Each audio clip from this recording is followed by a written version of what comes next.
everybody. Happy New Year. It's coming up here. We hope you all had a great Christmas. And we are here to have our annual tradition of talking New Year's movies and talking about it used to be Winterfest preview, but now it's just like Happy Love-You-ary, which I have very mixed feelings about. Anyway, I'm really excited. And I'm Filger Rachel Wagner, and Gregg McBride is here. Woo! Yay! It's our tradition. We're like the Sonny and Cher of New Year's Eve, Rachel. Pretty much. And I'm not even joking that I look forward to it all year long. I can't wait. And we shouldn't even wait that long, but it's just very busy. So I look forward to our New Year's episode very, very much. I do too. I love it. I know maybe we should start a New Year's in July sort of thing. Yeah. I don't know. It's always just so you guys know, like Rachel puts so much into this. Like not only do we talk, we talk a little bit about the Christmas movies, but then we talk about what's coming up, but then we also choose a New Year's movie. And I always love Rachel's picks because it's always great stuff that then I watch again. And hopefully when we talk about it today, you're going to want to watch it again too. Yeah. So I just am so glad to be here, Rachel. Thank you. Yeah, we did the Hallmark New Year's movie first, the first time that we did one of these, and I can't remember what it was called. With the van, with all of the van driving. The van. Yes. It was a Vanguard New Year or something. You know, it was like a New Year's Kiss or something like that. I can't remember. And then do you remember one year? This was, I think, in 1947. There was one year that they canceled their New Year's movie at the last minute, remember? So yeah. They're always trying to mess with us, that Hallmark Channel. But we love them. We love them. Yes. And we did While You Were Sleeping, which is a perfect film. Yep. Perfect. We agree. Perfect. And we did When Harry Met Sally, which is delightful. Absolutely. So we're excited about what we have to talk about this year for New Year's. But no telling, I'm not giving any hints, but we're all in this together. Okay. How do you feel about Love-You-ary? I don't like it. Yeah. What? I mean, I feel that it will be different next year. That's what I feel. I think I agree. And it doesn't, I mean, they had New Year's new movies last year. And before it was Winterfest, and I don't really understand. Like, I get it that they want to make movies that aren't for January, that aren't just in the snow, but like winter literally happens everywhere. It doesn't always have different snow. Versions of it. I liked Winterfest. I didn't hate New Year, new movies. I feel like Love-You-ary. I mean, I get that Hallmark wants us to be all about the special holidays, right? And obviously we love those things. That's part of why we love all their movies. But, I think one of the nice things about Hallmark is tradition, and you turn on Hallmark because you kind of know what you're going to get. And in today's world, that's a really nice thing. Yeah, exactly. And so I think that they keep, I love that they want to evolve, but, choose one and let's see how it goes. Although I got to tell you, I'm still recovering from Freeform and ABC Family, but that's another podcast, Right.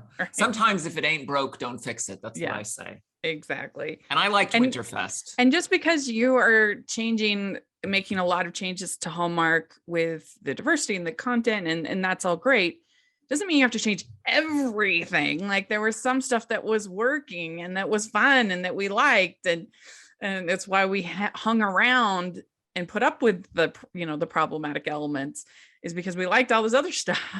Yeah, no, absolutely. And speaking of diversity, I mean, the whole thing is just showing us different characters, right? Like, the diversity aspect is great because, listen, like when you go see a romantic comedy, we sort of know what we're going to get when we turn on a Hallmark movie. And so to take different types of characters and put them into situations like that, I think is fantastic and makes it all so much more interesting and open and all that wonderful stuff. But you don't necessarily have to change the framework around it.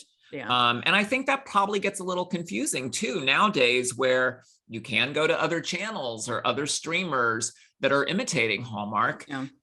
And so I think for them to just sort of focus in on what their brand is. So I say bring Winterfest back, because as you say, even if you live in Florida, it's winter. It's winter. It still is. Yeah. Very true. I agree. And it has been a very diverse Christmas season, which has been wonderful to see. I mean, my favorite movie of the whole season was Single All the Way on Netflix. And that had, like Your Fake Fiance and some of your other sort of plots, but it was so joyful and it was so wonderful and it was so funny. Like it's rare that you have a romantic comedy that actually has the comedy, Yeah. that is actually funny. Well, And it's funny. I have a long history of writing films or being brought in for polishes that are films with primarily a Black cast, and which, has been my honor to do. I work with Regina King a lot, Blair Underwood. But at the end of the day, it's all about character, right? And you're taking these stories and you're putting characters into them. And so a story should work no matter who is populating it, right? Whether it's a diverse couple or a mixed couple or a same-sex couple or, a boy and a girl. Whatever it is, the story needs to work. And I think we're starting to see them pay attention to the story. I mean, I think even Hallmark, some of their early diverse projects, they were just hiring actors and not necessarily thinking if the story was organic, and it's all a process. I applaud them for what they're doing. But I think now we're starting to see the payoff, right? Where the secondary thing is that, maybe it's a couple we're not used to seeing in Christmas movies, like the movie you're talking about. But that it's got all the fun hijinks, everything you just listed is all the stuff we love about While You Were Sleeping, right? And if you can tell those stories in new ways, inventive ways, or ways that just make us feel good, right? That's what Hallmark is all about, is just making us feel good. And there were lots of good examples this year. I thought in all the streamers, I really liked the 9 Kittens of Christmas on Hallmark. Of course, I do a lot of animal rescue. That was very sweet. I liked Reba McEntire's Christmas in Tune. Yeah, that was a pretty good one. It was on Lifetime. And then on HBO Max, I really enjoyed 8-Bit Christmas. So cute, right? Yeah. I think it's very underrated. It's great that, a lot of people haven't even heard of it. So if you have not heard of it and you have HBO Max, I encourage you to check it out, especially if you're a fan of A Christmas Story. Yes. For sure. Check that out. But, lots of delightful stuff on Hallmark. And it's great because the being able to find these movies on other platforms has not diminished Hallmark at all, right? Hallmark is still the gold standard. So it's a bit harder for you though, I bet, Rachel, having to cover all the stuff. I was worried that Hallmark ratings would not be great. And I don't know if they'll ever get back to kind of where they were at the peak, like 2015, 16, but that's just 2016 was the peak. It's true. That was just a stream factor of, streaming versus people just don't have as much cable anymore. But their ratings were really good. They pretty much won every single weekend release. And none of their competition even came close. Lifetime, the ratings were pretty bad all across the board, even ones that I thought, like the High School Musical, we'll talk about that, the reunion movie that they did, the dance reunion, that didn't do that well. I mean, just the new competitor GAC, they didn't have a single movie in the top 150, including When Hope Calls Christmas Special, which I thought bringing back Glory and bringing back Daniel Lissing, I thought that was gonna do well in the ratings. No, didn't do well. So it's very interesting. They had a very good Christmas season. They should be very proud. And we're gonna have a lot of fun in January because we're gonna be doing every Wednesday, we're gonna be doing our best of series where we have a best of Hallmark Christmas, best of Hallmark non-Christmas, best non-Hallmark Christmas. So look forward to that. That's basically going to be our January for the regular Wednesday episodes of the podcast. But meanwhile, we are going to preview the January movies, the Love-You-Wary movies, whatever you want to call them. And like we do every year, and we are going to give it 1 to 5 snowflakes of your excitement level. That's right, because we don't change our rating system just because it's Love You. It's always Winterfest in our hearts. I don't know what the iconography for Love-You-Wary is anyway. I guess hearts or something, but we like snowflakes, for gosh sakes. This is the New Year's show, everyone. We'd like to take a second from this episode of the podcast to celebrate our sponsor of this episode, and that is the Hallmarkies Patreon. Do you love Hallmarkies podcast? Do you want an inside scoop into what happens on the podcast? Do you want early access to episodes and loads of cool perks? Now is the time to become a patron of Hallmarkies podcast. By becoming a patron, you get to access our patron Facebook group. You can request episodes or even be a guest on the podcast. And most importantly, any patron can join our monthly movie watch-alongs with stars like Paul Campbell, Natalie Hall, and more. It's as low as $2 a month to join in and become a special part of the Hallmarkies family. Please consider, and we will love you forever. Go to patreon.com/Hallmarkies. That's patreon.com/Hallmarkies. All right, so let's get started. And let us know in the comments section and on Twitter. Let us know what you would give it as far as your anticipation. For sure. We definitely want your snowflakes. We want your snowflakes just even from the description we're talking about. But then after you've watched the movie, let us know if you agree with Rachel and I, but mostly if you agree with me. So I get invited back next year to the, my 45th New Year's show. It will be next year. All right. So we have the perfect pairing. Yes. And this is on New Year's Day. And it's Nazneen Contractor and Brendan Elliott, who we've had both of them on our show. We love them. They're great. And it's influential and anonymous food and wine critic Christina finds herself at a winery she panned in the past. She hopes to leave before anyone finds out who she is, but she instead slips on ice and hits her head. The Hollingbrooke family, led by single father Michael, graciously takes Christina in while she recovers and tries to jog her memory. In the process, Christina helps the Hollingbrooks prepare for their annual wine tapping party, which includes Michael's risky passion project, ice wine. So I don't know if you're aware, but this is the second ice wine movie that we've had in the last 2 months. We had one on Lifetime, and now there's this ice wine movie. Well, it used to be Ice Mazes, and now it is Ice Wine. Yeah, is what it is. And I think that Hallmark actually is like coming out with a brand of ice wine to coincide with the release of this movie. Okay. So, and I now know all this stuff about ice wine, which I never thought that I would know. But evidently it's when the grapes are frozen and then mashed when frozen. And when they do that, I guess it makes them extra sweet. But okay. It's more than I ever wanted to know about ice wine. The Lifetime movie was terrible. I did not like it at all. It was just business talk, the movie, which is not for me.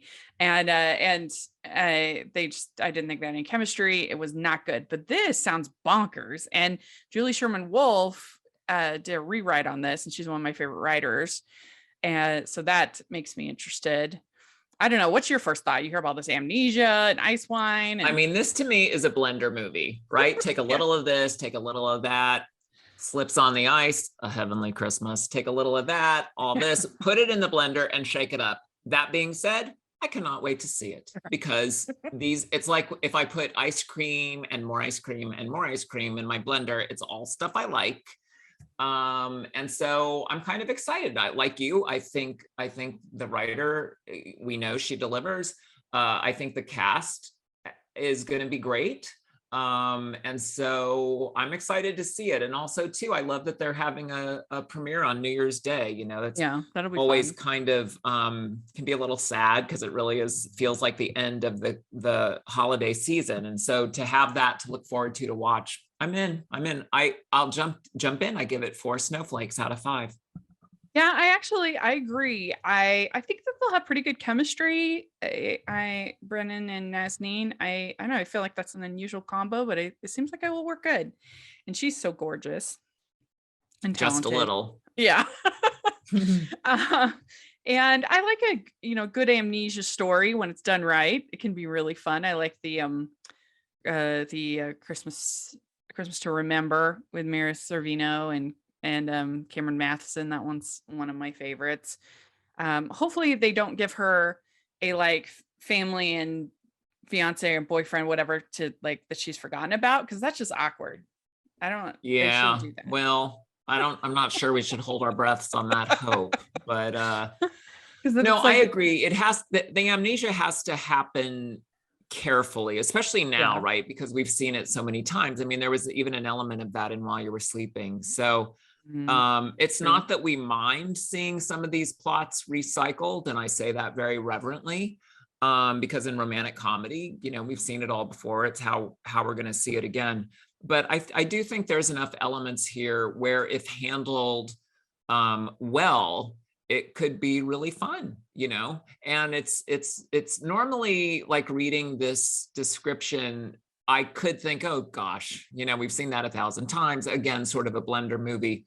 But I don't know. I get it. I get a feeling, which is why I give it 4 snowflakes. Yeah, I also give it 4 snowflakes. I think it'll be fun, and hopefully they're starting their year off with a winner, with a banger. So let's hope. All right, so we've got. Yeah, we don't want another van movie.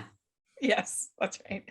On the 8th, we have Wedding Veil, and this is the first in a trilogy of movies that they're doing.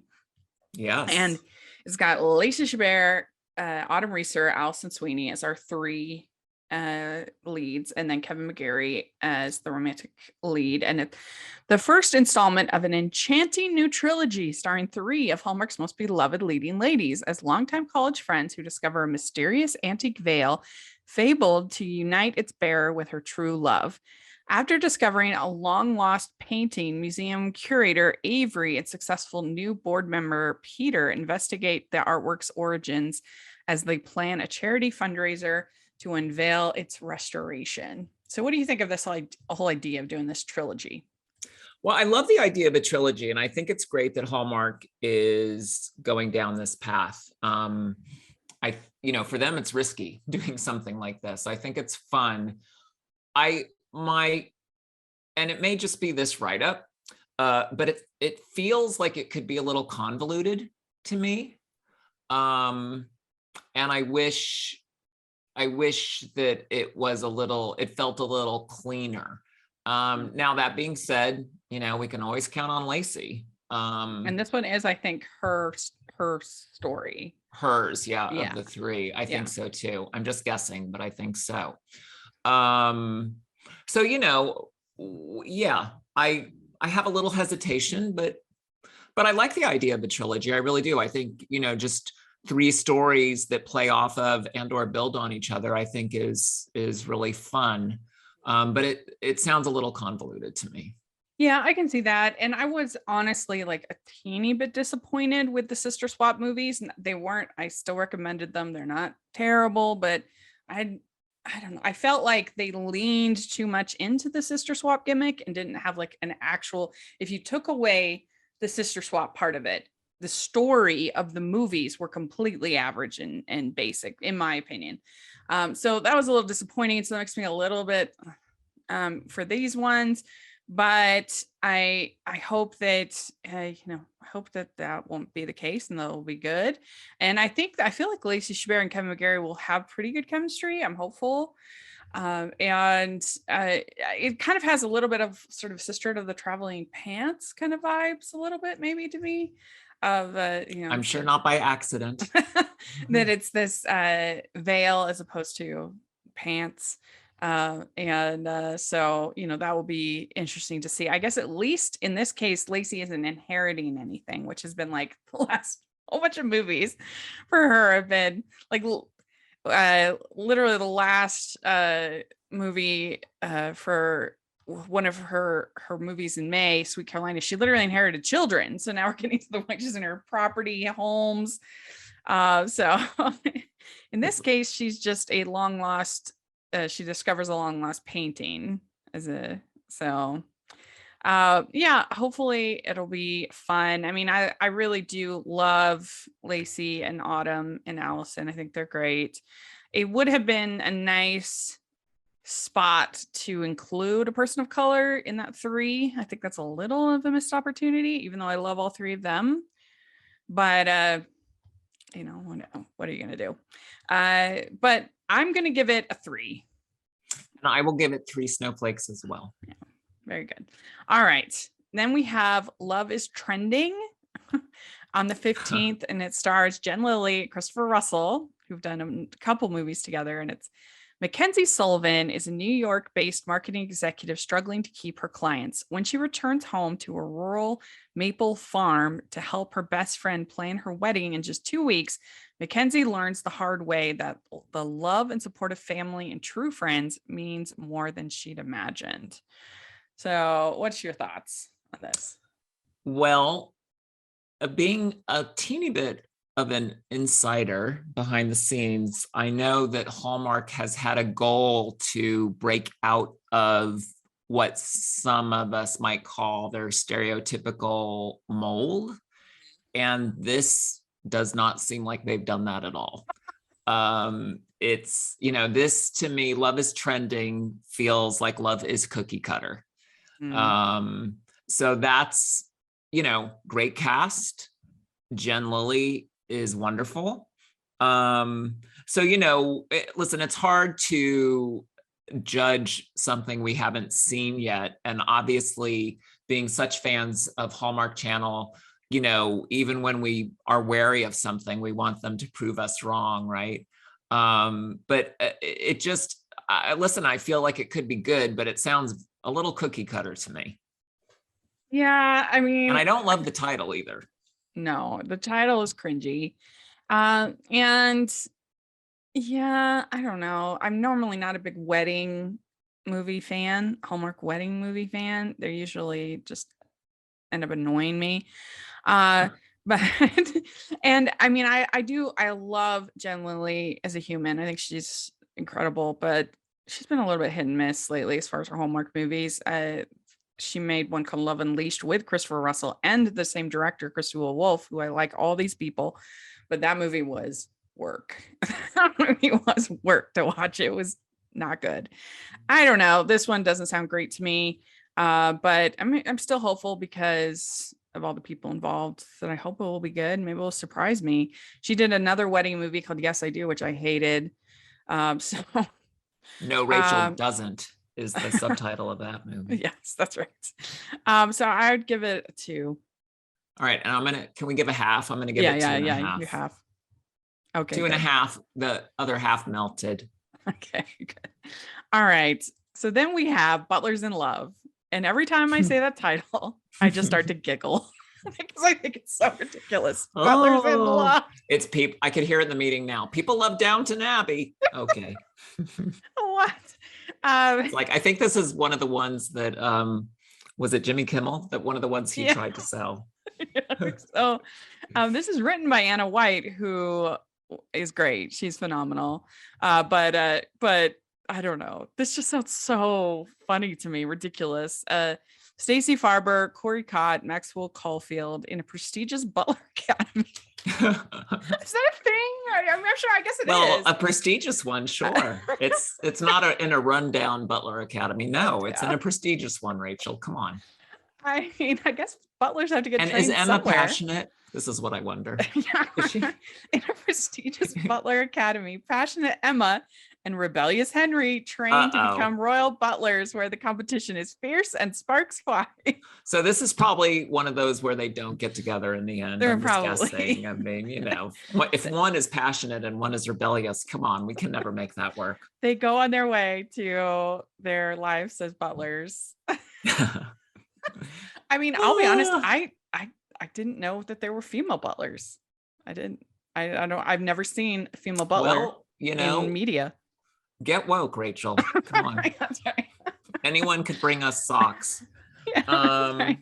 I mean, I have no doubt that women are as capable. I've just literally never seen a female butler in any. Well, that might be part of the plot. Everyone's head might turn when she walks into class. By golly. Yeah, so it's like Mr. Belvedere in Love, or Shades of Downton Abbey. Yeah. I'm as don't at me on Twitter, although you could, Gregg McBride. Matt, I'm being an eternal fan of Grease too. Like, I want to see Maxwell Caulfield. Yeah. Yeah, that'll be fun. I don't know either of these other two leads. I'm sure, Maxwell's playing a professor. But yeah, Butlers in Love. I mean, Yeah. again, it sounds sort of spoofy, but will I be watching it live? Oh, yes, I will. Absolutely. Probably texting you at the same time. I'll be disappointed if you don't. I'm giving this 5 snowflakes. Wow. I think it sounds hilarious. And Okay. Anna White has brought in humor into her movies in the past. She did one, Christmas Made to Order, I think it was called, with Jonathan Bennett and Alexa Penavega. That was pretty funny. She's done some good work in the past, and so I'm hopeful. When she was at our watch along, that if you don't know about the watch alongs, cheap plug, patron watch alongs that we have once a month where we watch the films, and we did it with Gregg McBride Yes, a couple that's of true. years ago. The watch-alongs are so much fun, by the way. So I think fun. they're almost more fun for the guest, whoever Mhm. it is just a love fest, and it's so funny, and like it's like a slumber party. Yeah. The watch along, they're really fun. That is reason alone to be. And plus, you guys are getting really good people. Like, I'm like, wow, I can't believe I'm part of that list. Yeah, But we even got Lacey Chabert. I know. Yeah. No, I know. You guys aren't phoning it in with Gregg McBride anymore. You're like, we have real people now. And any patron level can participate in the watch along. So, and it really is fun, by the way. Like, yeah. everyone, like, it could not be a kinder community. It is so lovely, and in this world we need so much more of that. So I love our patrons so much. But Yeah. anyway, yeah, I don't know. I'm just All right. hopeful. I feel like this will either be like delightfully terrible or like delightfully awesome. Right, which either way is super watchable. I was going to give it 3 stars, but I feel like you bumped me up to a 4. Yeah. All right. Good. Yes. All Butlers right. in But Love. boy, are you going to pay if it's another van movie. Oh no, please. Don't let me down, Anna. Okay. Then we have Romancing the Birthday Girl. And this is on the 29th. It's Amelia Ullerup and Clayton James. And it's on her birthday. Taylor opens a time capsule left by her deceased mother, which contains 6 envelopes. And each one is a challenge to complete. Challenges that her mother, aware of Taylor's many anxieties that hold her back, knew would expand her horizons and give her the push she needs in life to help open her mind and heart to the possibility of love. What do you think? Just the possibility of love. It's not guaranteed, folks. Yeah. Romancing the Birthday Girl. I mean, that sounds like a dime romance novel title, don't you think? Well, yeah, for sure. Yeah, Romancing the Birthday Girl. It's not Romancing the Stone. No. But there's that element to it, right? But again, speaking of Romancing the Stone, you have something that when it works, it really works. Yeah. Right. That's true. And so you have, the fun of watching our lead kind of be challenged a bit. I'm sure there is love. I'm sure it's not just a possibility, but I'm hopeful that there's also a element where she feels closer to her mother and gets to know her mother. So I feel like something that seems fluffy like this, like kind of cotton candy and delicious cotton candy, but maybe could carry a little more weight. Yeah. Well, yeah. So it sounds like it could be really sweet too, which is the whole element. Sweet's a great word, and not a bad one. Like sweet is great. Yeah. Right. As long as it's authentic. It almost sounds like it has a little bit of sort of Signed, Sealed, Delivered vibes with the letters. And kind of boosting your confidence and everything. And Amelia Ullerup is probably one of, just as far as like pure acting, like she's probably one of the better of the leading ladies. She's a solid actress. And Clayton James, I don't think he's gotten a lead in a Hallmark movie, or he's usually a supporting guy, if not. And so that's gonna be fun to see. He's extremely handsome. Very good looking. It's like looking in a mirror when I see him. Why are you laughing, Rachel? That's right. I mean, it's true what you say. Yeah. So I'm going to give this one 3. I hope it'll be good. It could be a little boring, is my worry. Yeah. If done well, it's going to be a 5. If not done well, it'll be a 2. So I'm going to give it a 4, though. I'm a little hopeful. Little hopeful. I probably will be very kind to it because it airs on the weekend of Sundance Film Festival, which means I will have seen like all of these super like Sundancey, artsy, whatever films. And then I go to the Hallmark movie and I'm like, yes, come right. to me. It's like coming home again. that happened this last with Tiff. I'd watched like 4 of these really pretentious movies, some of them very good, but pretentious nonetheless. Tiff, and then I watched the Tyler Hines. I can't think of the name all of a sudden. The Tyler Hines fall movie, and it wasn't a great movie, but I was just like, it felt so good after watching all these other movies that day. I love that. Yeah. Well, it's comfort food, right? Yeah, It's that's right. Yeah. All right, last one. This one is on Movies and Mysteries, and it's North to Home. It's on the 9th, and it stars Lindsay Fonesca, Kimberly Susted, Eric Durance, and Barbara Niven. And it's Suzanne McBride is excited to I love that name. Oh, yeah, you're right. Susan McBride is excited to spend her birthdays with her family. It will be the first time that her 3 adopted daughters will be together in years. This seems like a great time for a family reunion. But the sisters are each wrestling with unique challenges that threaten to derail this special occasion. Will their bond be strong enough to survive this time together? And it's interesting because we just had a very similar sounding movie during this Christmas about 3 adopted daughters that are reuniting for the first time in many years, called Every Time a Bell Rings. And that one was excellent. I really enjoyed it. But this cast, I mean, Kimberly Susted, Eric Durance, Barbara Niven. He's great cast. So yeah. This of all, I'll just jump to it. I kind of give this 5 stars, and they're very hopeful stars. Yeah. But it really sounds like there's some real meat to the plot here. And that's nice to see, Mhm. and I'm sure that's why it's on Movies and Mysteries, Yeah. It might be a little heavier in places. Yeah. I mean, I'm going to give it a 4, but I'm hopeful that it'll be a good one, a good dramatic one. So there we go. That we did There it is. We previewed Love You, Life will never be the same. Have you got a Hallmarky, Hardy, Postable, or Sleuther in your life? Are you looking for the perfect gift for your loved one? Look no further than the Hallmarkies podcast merch store. We have designs from artists like Jessica Miller and Carrie at Hallmark Comics. At the store, you can declare your team, like hashtag Team Lucas or hashtag Team Nathan. And you can also have your hashtag shirts with hashtag Postables, hashtag Hardies, hashtag Goodies.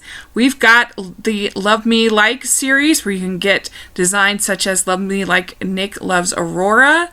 And there's also great stories beyond Hallmark like Anne and Gilbert from Anne of Green Gables, or even Han and Leia from Star Wars. And it's not just shirts, but notebooks, mugs, pillows, and cell phone cases. Your support of the merch store helps keep the podcast going, and we are so appreciative. There are frequent sales, so go to tpublic.com/stores/Hallmarkies or follow the link in the description. That's tpublic.com/stores/Hallmarkies. Now we're going to talk about our New Year's movie. We always choose a New Year's movie, and we should tell you the criteria. It has to have New Year's in it, because that wasn't obvious, but it's interesting because like when Harry Met Sally, you sort of think of it as an autumn movie, but when Harry Met Sally is like the perfect calendar movie, right? Like whatever holiday you love, they're going to hit on it. But it really, that New Year's moment is magical. While You Were Sleeping is like the perfect movie to watch in between Christmas and New Year's, because that's when it's set. Well, it's interesting because when Harry Met Sally, it ends on New Year's, whereas in case of the movie we're talking about, High School Musical, it begins on New Year's. So you revealed it. What a wild cat you are. Yes, we're all in this together. Yeah, is this something that I mean, I assume you've seen it before. This. Oh yeah. Yeah. I went to the live stage show too. Nice. I have all the soundtracks. Yeah. I'm not you were a fan. Yeah. I am a fan, actually. I think it's funny to describe it as a classic, but that's what it has become, and it's really interesting. I remember when High School Musical first came out, I had a vision board at the time, and I put a picture of the cast on it because they just became instant stars, And it was at a little bit of a simpler time in our history. Something could catch fire a little more easily. But it really did just catch fire. And, it's funny, it's easy to make high school musical jokes, but it's like when you're flipping past, if it's on and you start to watch it, like it just always kind of grabs you, and that's because it's got a lot of classic elements to it. And, you started singing one of the songs. I mean, the music is really good. It's not, there have been other places that I won't mention, like Nickelodeon, who have tried to do musicals and the songs weren't great. And in a musical, the songs need to be good. The dancing needs to be good. They hired a great director. And the fact is they had a really wonderful cast. Most of them have gone on to, separate of this to create their own legacies. And that's because they are really talented. Yeah. I completely agree. I mean, the DCOM, the Disney Channel original movie, as we kind of know it, started in 1999. And that was when I was starting college. So I kind of missed that whole movement, right? And it wasn't until I heard about High School Musical, because I have a sister that's 18 years younger than me, that she really enjoyed it and she was really into it. And so then I checked it out. I was like, this is so fun. This is charming. The songs are so catchy, I think. And yeah, great choreography. Kenny Ortega just crushed it in that area. And yeah, and then the casting, they were all really charismatic, really wonderful. And I would say that's generally true about Disney Channel in general. They have been very good about, or they were very good about their casting. Everybody from Miley Cyrus to Demi Lovato to Zendaya. I mean, they've had so many people that they have discovered and nurtured and kind of got them started on their career. And then there's so many in this. Yeah, absolutely. And it's a really classic story, and they never were irreverent with it. I mean, it's stories we've seen before, even in like Grease or other things, this oil and vinegar relationship, and are they going to get together, and how do you portray that? And it just, the musical numbers were fun. They felt organic to the story. Gabriella was a great role model for girls. She was strong and independent. And so, it had the elements that were updated. And then, you had some really fun comedy elements as well, like Sharpay and just, that thing. And then again, Kenny Ortega, talk about a secret weapon. I mean, he's been around forever. And he has always been a real innovator of choreography, and, probably wasn't even as big as he should have been at the time. This certainly catapulted him, and rightly so. I mean, it's just one of those things where it hits across the board. Yeah. Yeah. I mean, he was the director of Newsies. I love that. So yeah, the movie starts out with the New Year's karaoke party. And they got a lot of teens at this resort. I mean, I think it's jamming. Yes, that's true. Unsupervised teen night is jamming. It's a place to be. And then they end up singing something new. They duet. I've never done like karaoke duets, but I guess that's a thing. And I like how Rachel, until you've done Summer Nights with me. So that is on our bucket list. That is definitely, when I come out to see you, we will do that.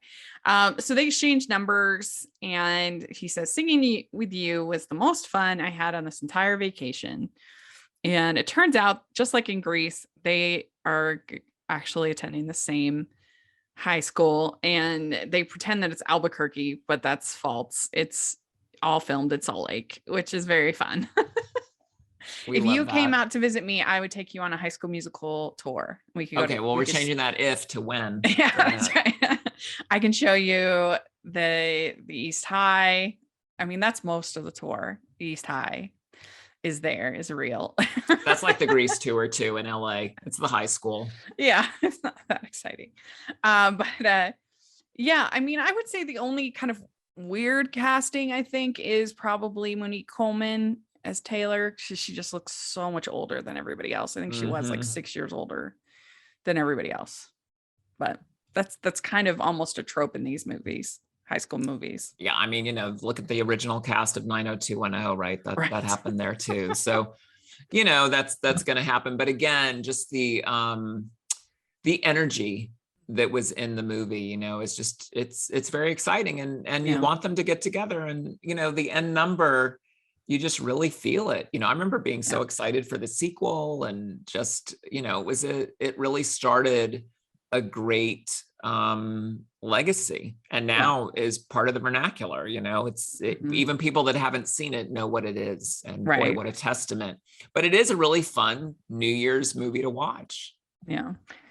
And so Gabriella, she doesn't want to be the whiz kid that she was in her previous school, but she's super smart, and she is able to correct the teacher on the first day. And then we have Miss Darbus, the drama teacher, who hates cell phones. How do you feel about that? Do you commiserate with Miss Darbus? I don't know, but I love the character of Miss Darbus. Like, that's one of the reasons I love the movie, for sure. Yeah, she's funny. She's a lot of fun. And then so we have Sharpay and Ryan. And I'm not in one of those camps that thinks that Sharpay is actually like the secret hero of the movie. I'm not there, especially with the way she tries to manipulate Troy in the second movie. I just think that crosses a line. But it's definitely a very fun, campy performance. Absolutely. And I feel like Ashley Tisdale really delivers with that performance too, because it could have been slightly comic booky, but I feel like she gave it enough weight underneath the character. And I'm with you. I don't feel like it's her movie in terms of missed opportunity. I mean, I think there's a lot of actors that would argue that's such a great role. That would be the one they want, because it's one we talk about. Yeah, definitely. Then they have Keep Your Head in the Game, and this is probably some of the best choreography, I think, in the movie. Would you agree? And it's Get Your Head in the Game, by the way, Rachel. Come on, don't you use good grammar with us? Yeah, I think that is a good song, and about the best you could do with a group of sort of jock types in a musical, I think. Well, absolutely. And that is a perfect example. So smart of you to bring up, because that could have been so cheesy, and they really made it organic to the movie. And, again, that goes to Kenny Ortega, who did the choreography as well as direction, that it really worked. And if that's the problem with some of these high school and or musical movies, high school generic, I mean, is if you don't believe the guy, right? If you don't believe the guy is a basketball player or whatever, then it's just not going to work. Like, even though we know this oil and vinegar is going to make the perfect salad dressing at the end, we want to feel that they definitely have solid foots in their camp, and this movie did it, and yet still was able to make that great musical number, that we hadn't necessarily seen before either. Right. Yeah, I agree. And I like that this focused quite a bit on the dancing and the singing, because sometimes the dancing gets kind of edited to shreds and just is not as good as the singing in musicals. But this, and I have to say, Kenny Ortega's other musicals for Disney Channel, like the Descendants movies and stuff, like, you can fault them, but the dancing is really great. And absolutely. And the way that the cinematography is done with the dancing, because sometimes you can have great dancing in a movie, and just the way the camera, whether the camera's just sitting there, like, it's a big beef of mine with musicals that, you have to make it cinematic. It's not just like you're watching a stage show, but you also, and I think this is what you were getting at, Rachel, that you don't want it to be like a music video either, where it's so many quick cuts that you get whiplash, right? Like, it's gotta be, you're telling a cinematic story. How do you do that? And I think High School Musical just did it so well. They made it cool to watch musicals again, that's for sure. Yeah, for sure. And it was really, at the time, I mean, it's hard to believe because this year has been like a musical every 2 weeks, but there weren't a lot of musicals in 2005. It was really a breakthrough, innovative, and quite frankly, a semi-risky thing for Disney Channel to do. It and Chicago, I mean, during that period, I feel like we're the only real like Right. notable Two very musicals. different audiences. Yes, for very those. but then we have them doing It's Hard to Believe first with Sharpay and Ryan, and their relationship is definitely very strange. Like, what? I don't know. It's weird. Like, did they really want to be cast as the couple in this movie? That would be awkward. I would not want to be in leads with my brother. That would be so weird. I don't know if it's a starring role. I did Grease in high school, playing one of the T-Birds in the stage musical where the T-Birds had some bigger roles. And my sister was my girlfriend. Really? And yeah, she was cast as Jan. I was playing Roger the Mooner.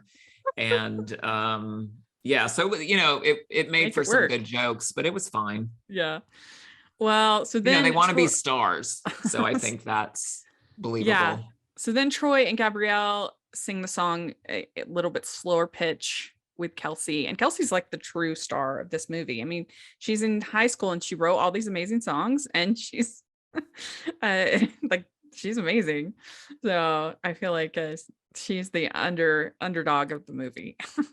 Yeah. And treated terrible. Like, well, all the writers are the true heroes of everything. That's right. That's what I say.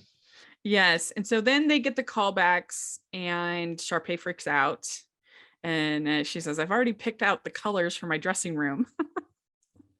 That was funny. And then that's when we get Stick to the Status Quo, which is maybe the best song in the movie. It certainly has the best dancing. It's really good. I love how it just builds and builds and builds and builds and moves the story forward, right? It's not just insert song here. Let's take the story forward. Yeah. And they really do it with the lyrics. Yeah. And who knew, like, loving hip hop was such a like secret. You got to keep that a secret. I pop. Yeah. And baking evidently is also something. Don't acknowledge that you bake. Definitely not. Hide that from the world. But I think that's a great song. Stick to the Status Quo. And hip hop is my passion. And then she says, suddenly people think that they can do stuff that's not their stuff. It's bad. Did you ever feel like there's this whole other side of you just waiting to come out?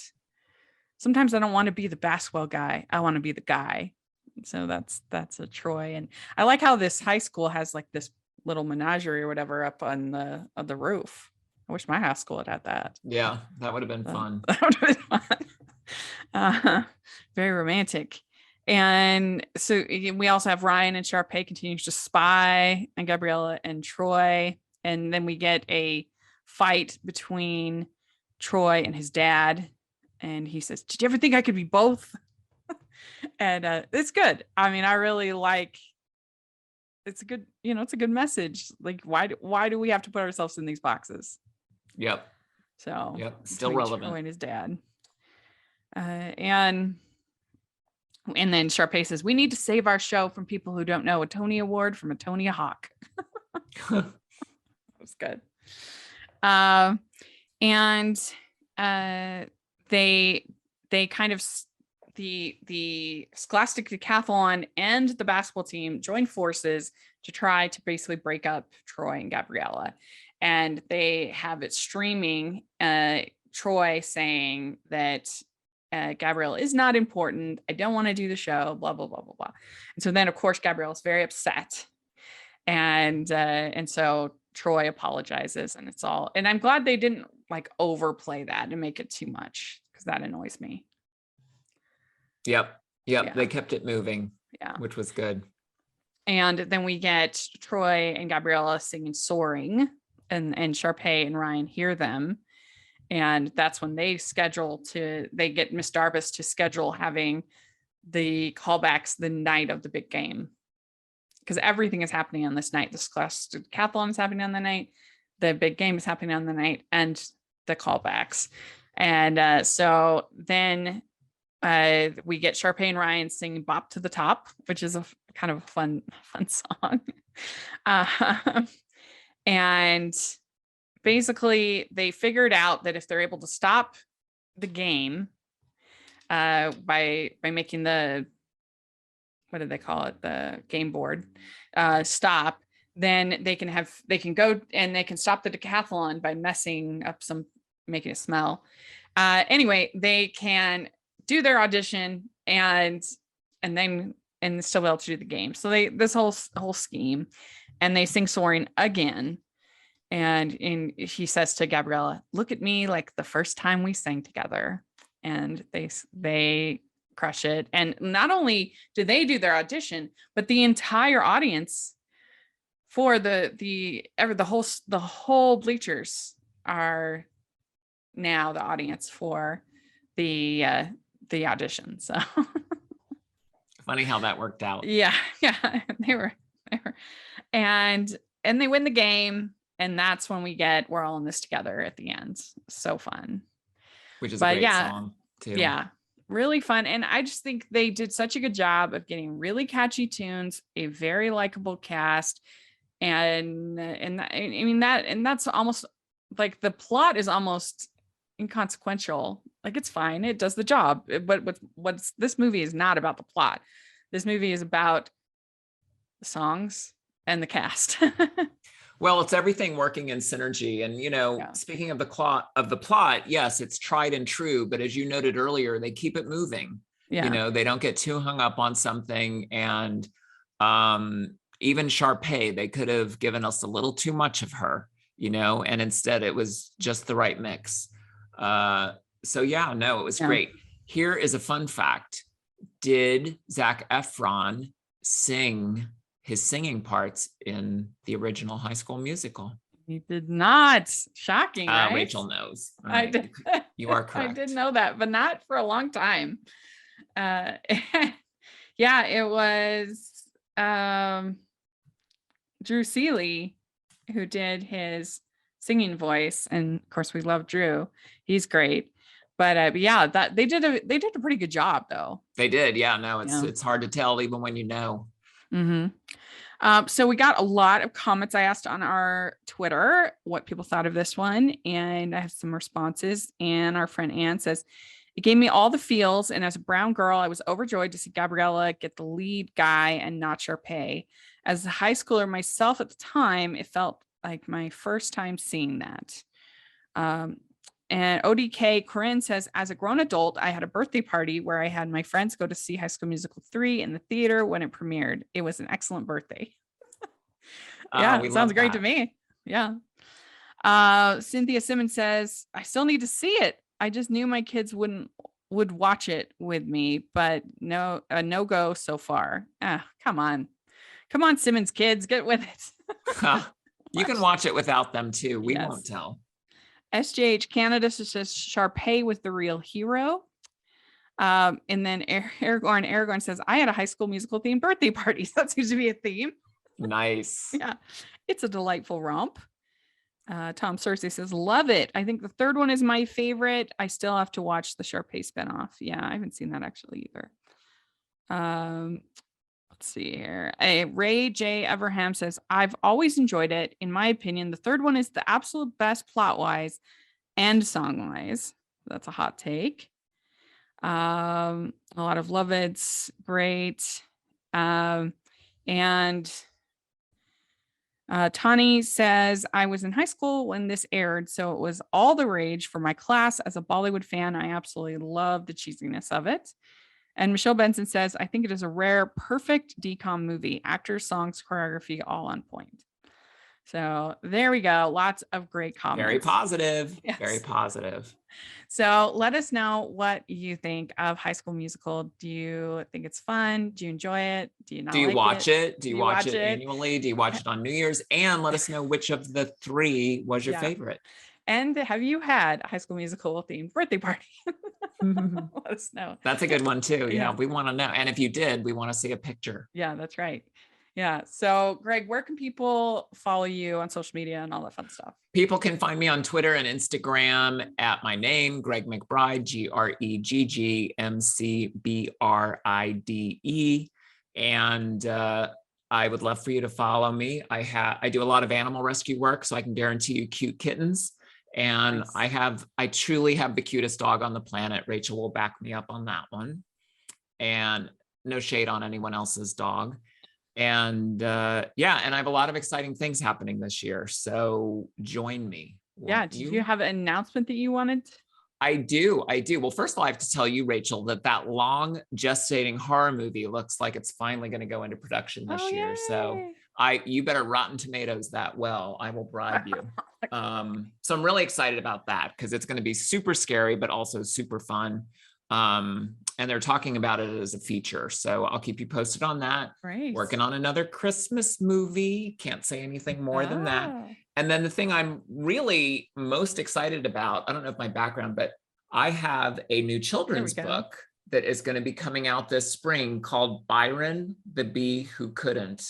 And it is illustrated by a wonderful artist and author. She's just one of these genius people, Anais Terstenko. And we are going to be having more info coming out about that. But if you want, you can go to Byron the Bee, BIRON the Bee.com. And it's just a really, really beautiful story that this world needs right now. It's about a little bee who does not want to make honey. And so things go from there. So it's a little bit out of my lane, but something that I'm so excited about. And Rachel, you're always so good to me, and I appreciate you letting me share this stuff. Thank you. I can't wait to read it. You know, my sister writes children's books. Oh, so I didn't know that. Yeah, that would be really fun. Megan Wagner Lloyd is her name. And we kind of as a family have a little sort of a feel of that world. So that looks really cute. Oh, it's such a genre unto itself. I mean, it's funny. And I've had this story in me for years and years and years. And then Anais and I have been getting to know each other, and she just seemed like the perfect artist to bring it to life. But children's books, you know, as I'm sure you know, Rachel, are such a universe unto themselves, and maybe the hardest audience as well, you know, almost as hard as Hallmarkies.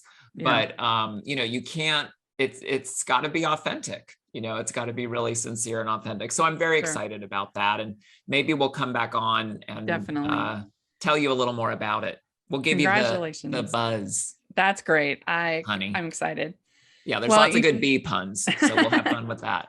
Well, you can find me at Rachel's Reviews, all over social media, iTunes, YouTube, and on that before mentioned Rotten Tomatoes. Yes, I love you on Rotten Tomatoes. I really do. Yeah, I appreciate that. And make sure you're following the podcast at Hallmarkies Pod and Hallmarkies Podcast, all over social media. And if you are listening on iTunes, please leave us your ratings and reviews, 5 stars. We appreciate it so much. And if you are watching on YouTube, please give this video a thumbs up and subscribe to our channel. We appreciate that so much. We also have our Patreon group, which we mentioned before, with the watch alongs. It's super fun. For January, we're going to be doing a watch along of Unleashing Mr. Darcy with author Terry Wilson. So that one's going to be super fun. So definitely please check out the Patreon. And then also we have our merch store, which has tons of fun designs. And we appreciate all the support. And thanks so much, Gregg. I love this. This was so much fun. And we will be in touch, and have a happy new year. Bye, everyone. Yes, happy new year to everyone. And thank you again to you and the whole Hallmarkies family. I love being part of you guys. Thank you. Love you too. Bye, everyone.